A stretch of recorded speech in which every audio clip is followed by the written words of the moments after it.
जय हिंद दोस्तों, मैं राजकुमार आप सभी का स्वागत करता हूं ज्ञानपीठ जीके पॉइंट के इस यूट्यूब चैनल पर।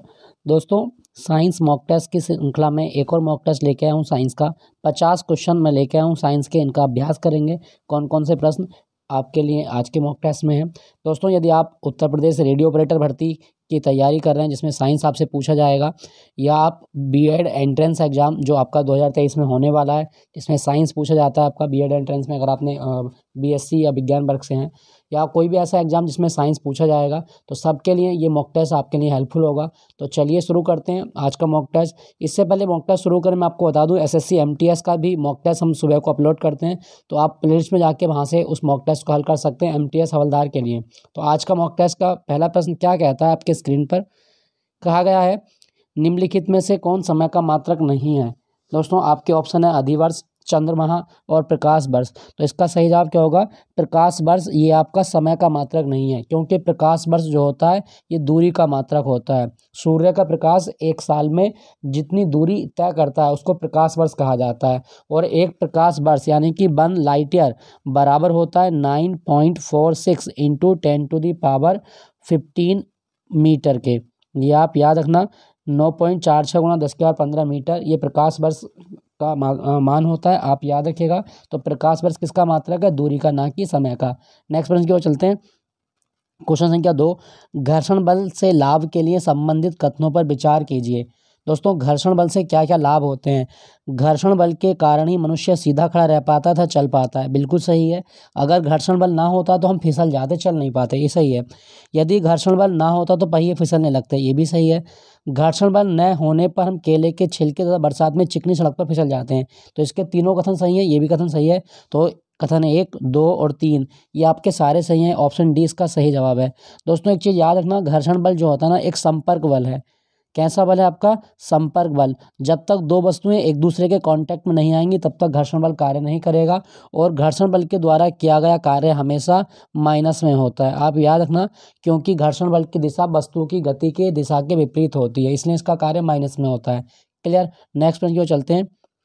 कार के पीछे आने वाले यातायात को देखने के लिए निम्नलिखित में से किस प्रकार के दर्पण का प्रयोग किया जाता है। दोस्तों, ड्राइवर की सीट के पास जो दर्पण होता है वो होता है उत्तल दर्पण। ऑप्शन डी इसका सही जवाब है। कॉन्वेक्स बोलते हैं इसको हम, कॉन्वेक्स।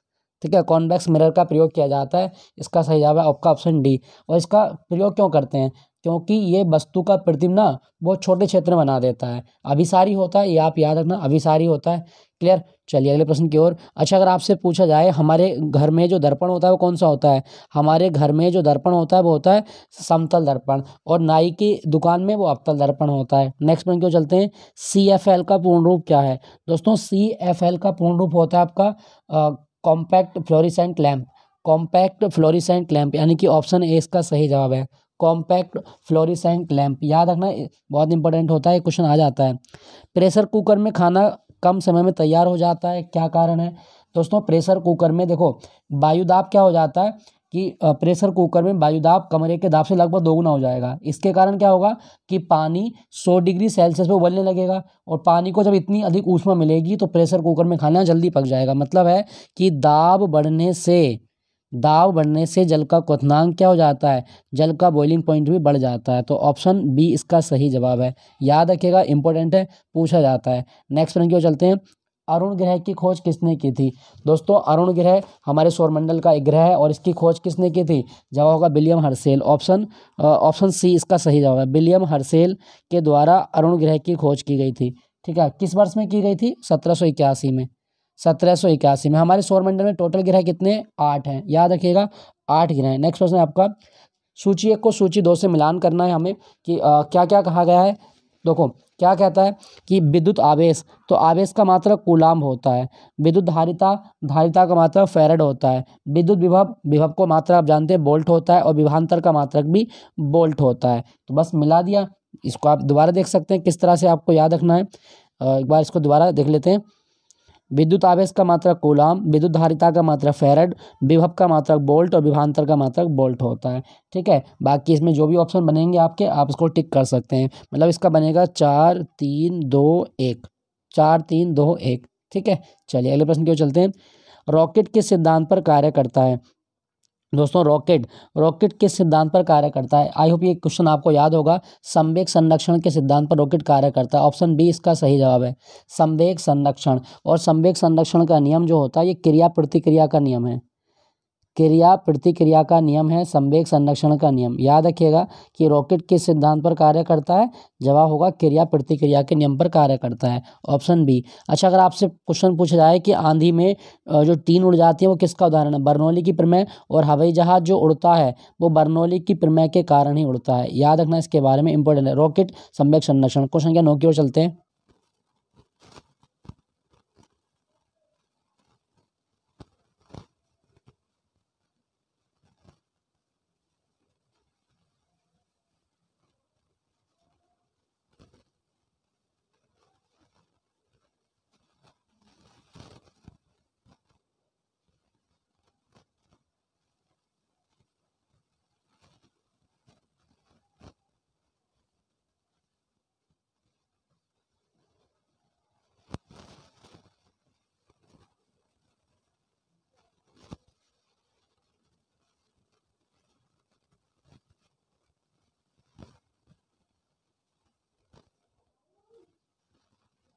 तो एक्स किरणों की खोज किसने की थी? रोंटगन के द्वारा की गई है।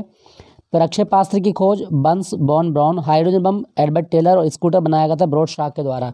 याद रखिएगा, इंपॉर्टेंट है। क्वेश्चन नंबर 15 क्या कहता है? प्रकाश के एक बिंदु स्रोत को दो समांतर समतल दर्पणों के मध्य रखने पर कितने प्रतिबिंब बनते हैं? इसका सही जवाब होगा ऑप्शन डी, अनंत बनते हैं। ठीक है, नेक्स्ट आपका क्वेश्चन संख्या 16 क्या कहता है? किसी तत्व का परमाणु क्रमांक उसमें उपस्थित किसके बराबर होता है? तो प्रोटॉनों की संख्या के बराबर होता है परमाणु क्रमांक, ऑप्शन बी इसका सही जवाब है। नेक्स्ट आपका क्वेश्चन संख्या 17, इसमें कहा गया सोडियम हाइड्रोक्साइड। दोस्तों सोडियम हाइड्रोक्साइड जो होता है ये क्षार होता है, एल्कली होता है। कैल्शियम ऑक्साइड जो होगा ये आपका क्षारक होता है, क्षारक। एसिटिक अम्ल क्या होता है? ये क्षीण अम्ल होता है, क्षीण अम्ल। और हाइड्रोक्लोरिक अम्ल ये प्रबल अम्ल होता है। बस ये मिल गया आपका। तो ये आप याद रखना, जो भी आपका मिल रहा होगा ये 2 4 3 1, यानी कि ऑप्शन डी इसका सही जवाब है। नेक्स्ट आपका लोहे का सबसे शुद्ध रूप क्या है? दोस्तों लोहे का सबसे शुद्ध रूप जो होता है वो होता है आपका पिटवा लोहा, ऑप्शन ए इसका सही जवाब है। ठीक है, पिटवा लोहा लोहे का सबसे शुद्ध रूप होता है। उसमें कार्बन कंटेंट कितना होता है? 0.25%। इसमें कार्बन की मात्रा 0.25% होता है, आप याद रखना। ठीक है दोस्तों, चलिए अगले प्रश्न की ओर।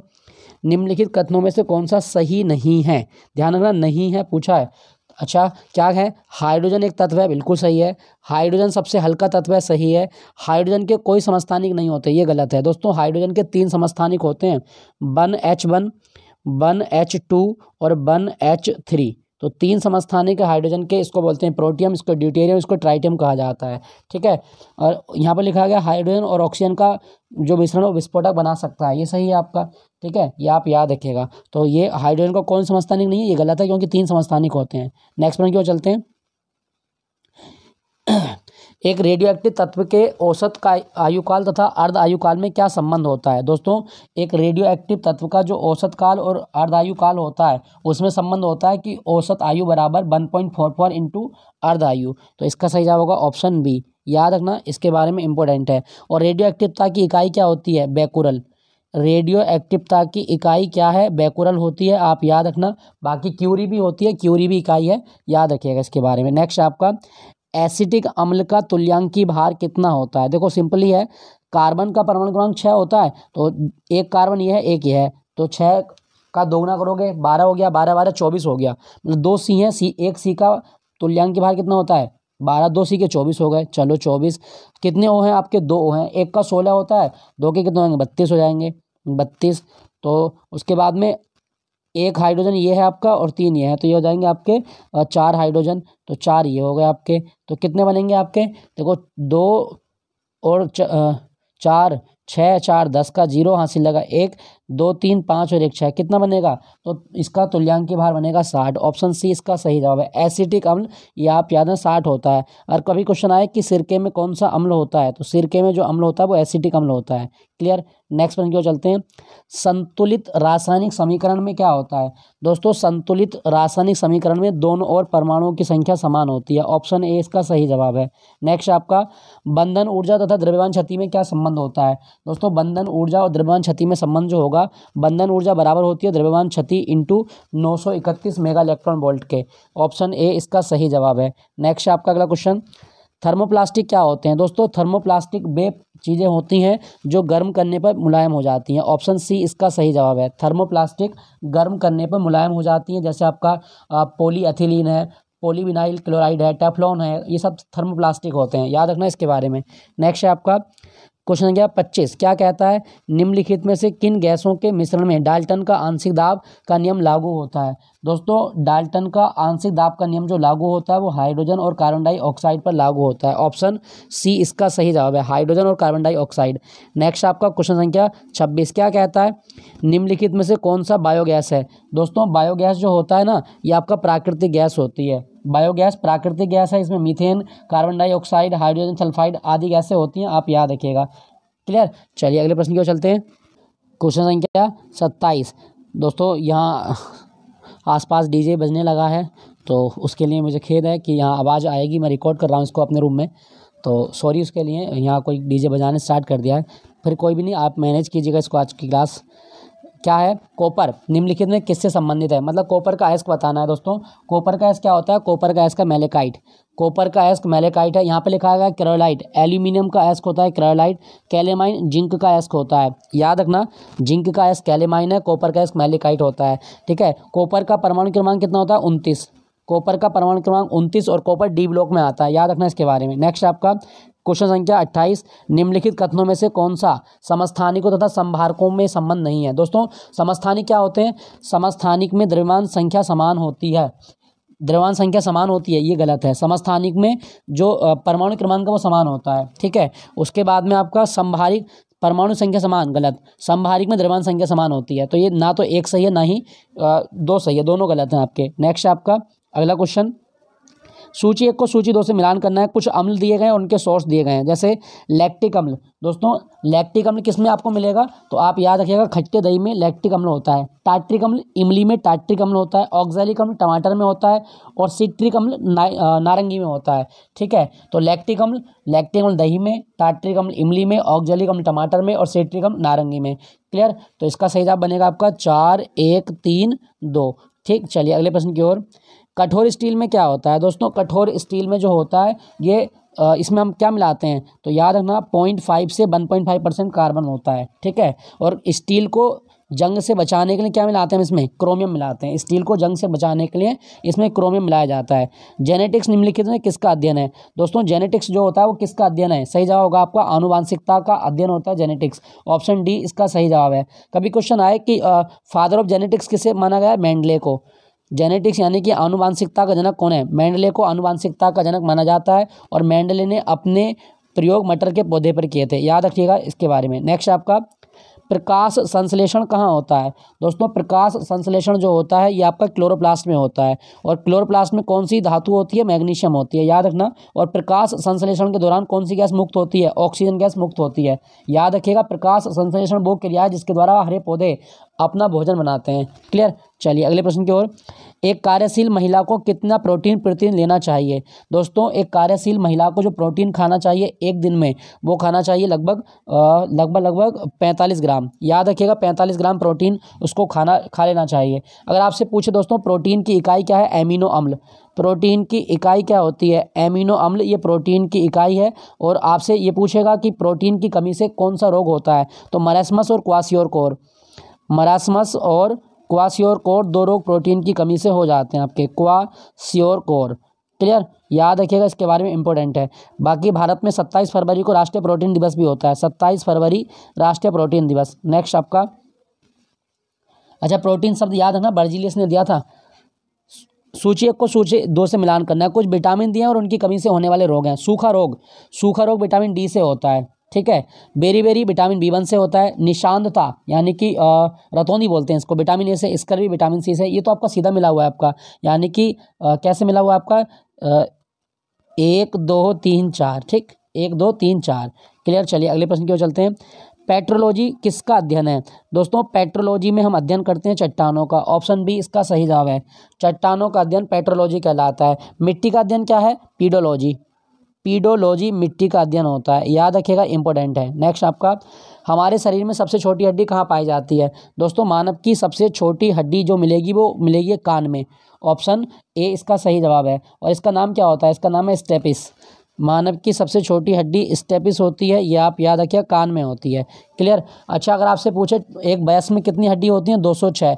नवजात शिशु में 300 हड्डी होती हैं। और अगर आपसे पूछे बोन टू बोन, यानी कि एक हड्डी को दूसरी हड्डी से जोड़ने वाला जो जोड़ है, इसको क्या बोलते हैं? Bone to bone ligaments. Bone to bones जो होता है ये लिगामेंट्स होता है, आप याद रखना इसके बारे में। नेक्स्ट प्रश्न की ओर चलते हैं। क्वेश्चन संख्या 37 क्या कहता है? क्वेश्चन संख्या 37, मानव शरीर में वजन के अनुसार कितना प्रतिशत पानी होता है? दोस्तों मानव शरीर में जो वाटर कंटेंट है वो कितना होता है? लगभग 65%। तो इसका आप 65 की जगह आप 66 लगा सकते हैं, लगभग 66% पानी होता है, याद रखिएगा इसके बारे में, ठीक है। और अगर आपसे पूछे एक वयस्क में कितना मतलब ब्लड होता है? 5 से 6 लीटर। क्लियर? नेक्स्ट प्रश्न की ओर चलते हैं। निम्नलिखित रक्त समूहों में से कौन सा रक्त समूह वाला व्यक्ति किसी से भी रक्त प्राप्त कर सकता है? मतलब यूनिवर्सल रेसिपिएंट कौन सा होता है? तो आप याद रखिएगा A B, blood group A B वाला जो होता है ये रेसिपिएंट होता है, आप याद रखिएगा। ए बी और ए बी प्लस होता है, ठीक है। डोनर कौन सा होता है? O negative. O negative donor है और ए बी प्लस रेसिपिएंट होता है। अच्छा, रक्त समूह की खोज किसने की थी? कार्ल लैंड स्टीनर ने। कार्ल लैंड स्टीनर के द्वारा रक्त समूह की खोज की गई थी, आप याद रखना, स्टीनर के द्वारा, ठीक है। चलिए अगले प्रश्न की ओर। पेनिसिलिन की खोज किसके द्वारा की गई? दोस्तों पेनिसिलिन की खोज की गई थी अलेक्जेंडर फ्लेमिंग के द्वारा। ऑप्शन बी इसका सही जवाब है। और ये पेनिसिलिन किससे बनाई गई थी? कवक से। कवक से बनाई गई थी। दुनिया की पहली एंटीबायोटिक थी पेनिसिलिन। नेक्स्ट आपका, मस्तिष्क किसके लिए उत्तरदायी है? दोस्तों मानव का मस्तिष्क ये सोचने के लिए उत्तरदायी है। एक बार देख लें, सोचने के लिए उत्तरदायी है, सही है। हृदय की गति का नियंत्रण करता है, सही है। शरीर में संतुलन करता है, मतलब इन सभी कार्यों के लिए उत्तरदायी होता है। अगर आपसे पूछा जाए दोस्तों मस्तिष्क की सबसे छोटी इकाई क्या है? हमारे मस्तिष्क की इकाई होती है न्यूरॉन। मस्तिष्क की जो सेल्स हैं इनको न्यूरॉन कहा जाता है। और मस्तिष्क की क्रियाविधि की जांच करने के लिए हम ईईजी का प्रयोग करते हैं। ईईजी, इलेक्ट्रोइंसेफलोग्राफी, ये मस्तिष्क की क्रियाविधि की जांच करती है, याद रखिएगा इसके बारे में। नेक्स्ट प्रश्न की ओर चलते हैं। निम्नलिखित में से कौन सी प्राकृतिक रूप से पाई जाने वाली ग्रीन हाउस गैस सर्वाधिक ग्रीन हाउस इफेक्ट करती है? दोस्तों सबसे ज़्यादा ग्रीन हाउस इफेक्ट करती है CO2। ऑप्शन सी इसका सही जवाब है। CO2 यानी कि कार्बन डाइऑक्साइड, ये पृथ्वी के तापमान में वृद्धि कर सकती है, पृथ्वी का भूमंडलीय तापमान बढ़ा सकती है, याद रखना। ओजोन लिखा गया है, ओजोन जो है समताप मंडल में मिलती है और ओजोन का सूत्र होता है आपका O3, याद रखना इसके बारे में। नेक्स्ट आपका, विश्व पर्यावरण दिवस किस तारीख को मनाया जाता है? दोस्तों विश्व पर्यावरण दिवस हर साल 5 जून को होता है। ऑप्शन बी 1974 में सबसे पहली बार स्वीडन में मनाया गया था, आप याद रखिएगा। नेक्स्ट आपका, मायोपिया किससे संबंधित है? दोस्तों मायोपिया होता है निकट दृष्टि दोष, मतलब आंखों में होने वाला रोग है मायोपिया। इसमें क्या होता है कि व्यक्ति नज़दीक की वस्तु को तो देख लेता है लेकिन दूर की वस्तु को नहीं देख पाता, याद रखिएगा इसके बारे में, ठीक है। अच्छा, यहाँ पे लिखा गया फेफड़े। अगर क्वेश्चन आए कि हमारे फेफड़ों की इकाई क्या है? एल्वेओलाई। फेफड़ों की यूनिट एल्वेओलाई होती है। नेक्स्ट आपका, लेजर का उपयोग क्यों किया जाता है? दोस्तों लेजर का उपयोग जो करते हैं हम, ये दूरी तथा समय के मापन में किया जाता है। दूरी तथा समय के मापन में लेजर का उपयोग किया जाता है, ठीक है। लेजर की फुल फॉर्म है light amplification by stimulated emission of radiation, याद रखिएगा इसके बारे में। नेक्स्ट पर चलते हैं। क्वेश्चन नंबर 45 क्या कहता है? मलेरिया किससे संबंधित है? दोस्तों मलेरिया जो संबंधित होता है ये मादा एनाफिलीज मच्छर से होता है। और मलेरिया जो है बुखार होता है एक प्रकार का, और किससे होता है? एनाफिलीज मच्छर से, याद रखना। एनाफिलीज मच्छर से मलेरिया फैलता है और ये मादा होती है, ठीक है। प्रोटोजोआ होता है वैसे वास्तव में तो ये प्लाज्मोडियम परजीवी होता है, वो आप याद रखिएगा। नेक्स्ट आपका, विश्व का प्रथम SMS किस वर्ष भेजा गया था? दोस्तों दुनिया में पहला SMS जो भेजा गया था वो 1992 में भेजा गया था, ठीक है, 1992। और इसमें लिखा गया था merry Christmas. Short messaging service इसको कहा जाता है, शॉर्ट मैसेजिंग सर्विस, 1992 इसका सही जवाब है। क्या फुल फॉर्म होती है SMS की? Short messaging service, short messaging service. Next one की ओर चलते हैं। कंप्यूटर प्रणाली में NAS और SAN में N का अर्थ क्या होता है? दोस्तों कंप्यूटर प्रणाली में NAS का मतलब है नेटवर्क अटैच स्टोर, मतलब N का मतलब होता है नेटवर्क। ऑप्शन बी इसका सही जवाब है, नेटवर्क। ऑप्शन बी आप याद रखिएगा। नेक्स्ट आपका क्वेश्चन संख्या 48, सूची 1 को सूची 2 से मिलान करना है। कंप्यूटर की पीढ़ी में जो भाषाएं यूज होती थी वो कौन कौन सी हैं? देखो, प्रथम पीढ़ी की भाषा थी फोर्ट्रॉन, द्वितीय पीढ़ी की थी आपकी कोबोल। अच्छा, इसको दोबारा मिला लेते हैं, गलत हो रहा है। प्रथम पीढ़ी की थी फोर्ट्रॉन, द्वितीय पीढ़ी की कोबोल, तृतीय पीढ़ी की भाषा एल्गोल थी और चतुर्थ पीढ़ी की थी आपकी क्लू। याद रखिएगा इसके बारे में। तो इसका क्या बनता है? 2, 3, 1, 4, यानी कि ऑप्शन ए इसका सही जवाब है। नेक्स्ट प्रश्न की ओर चलते हैं। कंप्यूटर साक्षरता दिवस कब होता है? दोस्तों, कंप्यूटर साक्षरता दिवस 2 दिसंबर को होता है। ऑप्शन बी इसका सही जवाब है। कंप्यूटर का जनक कौन है? Charles Babbage. कंप्यूटर का जनक कौन है? चार्ल्स बेबेज को कंप्यूटर का जनक माना गया है। नेक्स्ट प्रश्न, IBM का पूर्ण रूप क्या है? दोस्तों, IBM बोले तो International Business Machine. International Business Machine, option C इसका सही जवाब है। ठीक है दोस्तों, तो ये था आज का एक छोटा सा मॉक टेस्ट साइंस का। स्पीड थोड़ी ज़्यादा हो गई थी क्योंकि यहाँ साउंड की प्रॉब्लम थी, अगर देर करता तो आपको आवाज़ नहीं आती। तो मिलता हूँ आपको अगले मॉक टेस्ट के साथ में। Thank you for watching Jnanpith GK point.